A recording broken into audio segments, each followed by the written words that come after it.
నమస్తే, నేను మీ Ashok Kumar. Welcome to our channel. ఇవాళ స్టూడియోలో ఒక ఇంపార్టెంట్ విషయం డిస్కస్ చేయడానికి షణ్ముఖ్ గారు అయితే మనతో ఉన్నారు. నమస్తే షణ్ముఖ్ గారు. నమస్కారం అండి. ఎస్సీ వర్గీకరణ మనం ఒక 7-8 వీడియోలు చేసాము. వాస్తవంగా నేనైతే తృప్తి పడుతున్నాను.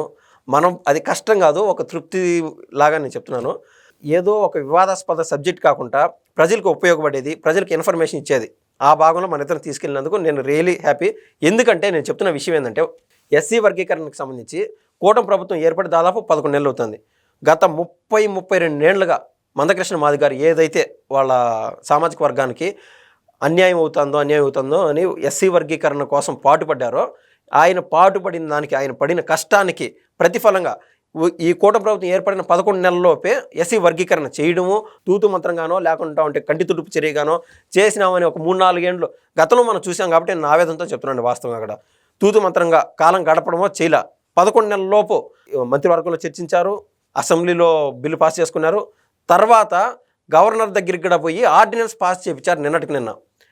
సో ఈ ఆర్డినెన్స్ వల్ల మన రాష్ట్రానికి కానీ లేదంటే ఎస్సీ వర్గీకరణ వల్ల ఆయా కులాల వారికి ఏ విధంగా ఉపయోగం ఉంటుందండి? ఖచ్చితంగా అండి.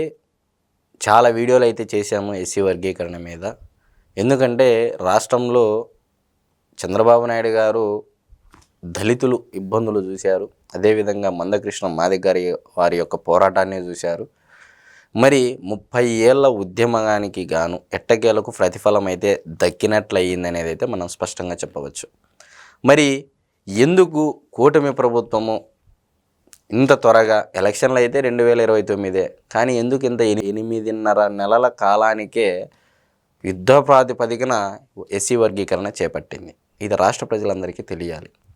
మరి నిజంగా నా బీసీ, నా ఎస్సీ, నా ఎస్టీ ఎన్ని ఉంటే ఇంకా కులాలను జగన్మోహన్ రెడ్డి గారు నా నా నా అనే పదం వాడి హేళన చేశారనేది అయితే చెప్పవచ్చు.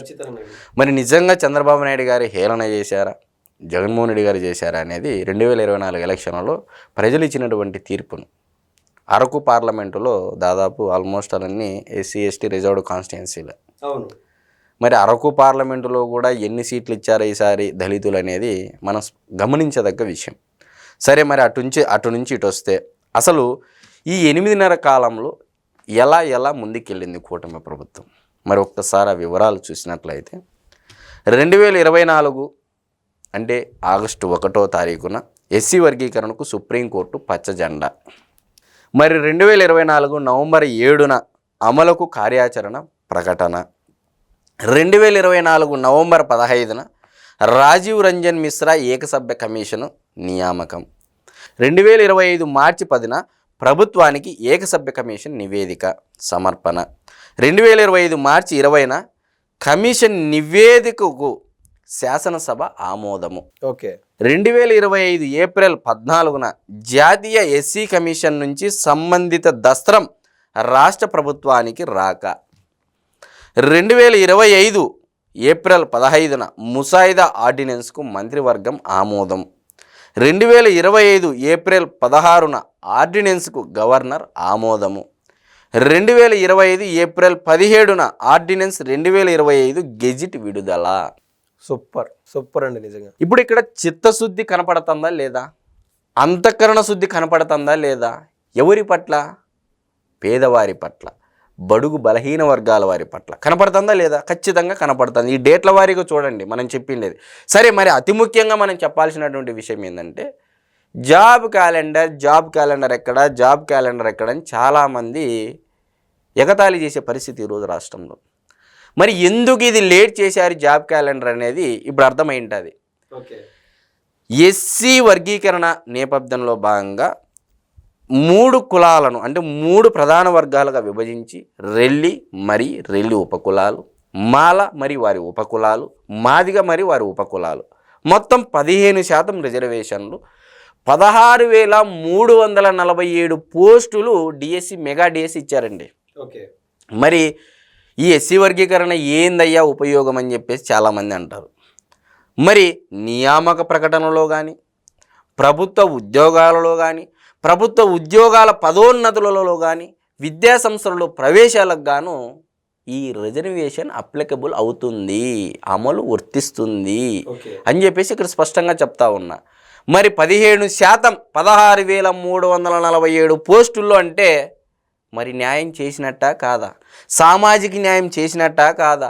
మరి నా బీసీ, నా ఎస్సీ, నా ఎస్టీ అనేది ఏవైతే పదాలు వాడారో మరి ఈరోజు చంద్రబాబు నాయుడు గారు నా ఎస్సీ అనుకున్నారా, చంద్రబాబు నాయుడు గారు నా ఎస్టీ అనుకున్నారంటే ఎస్ అనుకున్నారు అనేది అయితే మనం ఖచ్చితంగా చెప్పవచ్చు.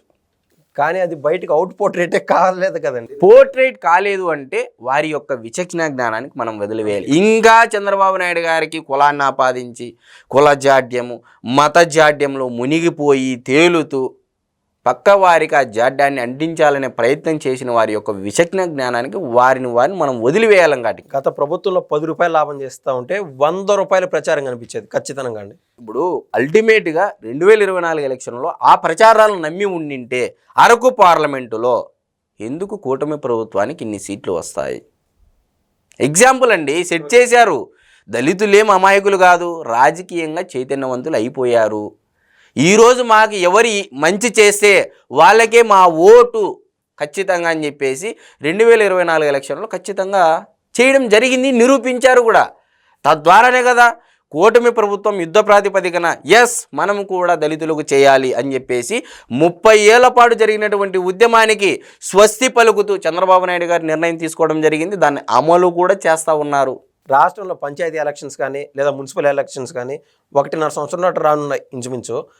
వాటిని ఆపు చేసుకొని నేను ఇందాక సూపర్ అని ఎందుకన్నానంటే మీరు చెప్పిన డేట్లో ఒక 15 రోజులు 10 రోజులు గ్యాప్ లోపే ఏమైనా కేంద్ర సంస్థలు ఇన్వాల్వ్ అయ్యి ఇక్కడ వాళ్ళు అంత ఫాస్ట్గా ఆర్డినెన్స్లు ఇవ్వడం లేదా అంటే రాష్ట్ర ప్రభుత్వాన్ని సిఫార్సు చేయడం ఇంత త్వరగా అవుతుందని అది కల్లో మాటే వాస్తవంగా. రాజీవ్ రంజన్ మిశ్రా గారు ఏకసభ్య కమిషన్లో మెంబరు. రాష్ట్రంలో ఉన్నటువంటి వివిధ సంఘాలు, ప్రజాప్రతినిధులు, వారి యొక్క ఏదైతే వెనుకబడినటువంటి వర్గాల వారి యొక్క ప్రజా సంఘాలు, ఆ సంఘాలతో వినతుల్ని స్వీకరించి దాదాపు కొన్ని వేల వినతుల్ని స్వీకరించి అభిప్రాయాలు సేకరించి తద్వారా అది ప్రభుత్వానికి నివేదిక ఇచ్చిన తరువాతనే వారు జాతీయ ఎస్సీ కమిషన్కి పంపడం జరిగింది. అంటే ఇక్కడ చాలామంది తెలుసుకోవాల్సిన విషయం ఏంటంటే చిత్తశుద్ధి, అంతఃకరణ శుద్ధి అనే పదాలు చంద్రబాబు నాయుడు గారికి వర్తిస్తాయనేది అయితే మనం చెప్పవచ్చు. ఓకే అండి. సో మాటల మనిషి కాదు, చేతల మనిషి బాబు గారిని ఖచ్చితంగా.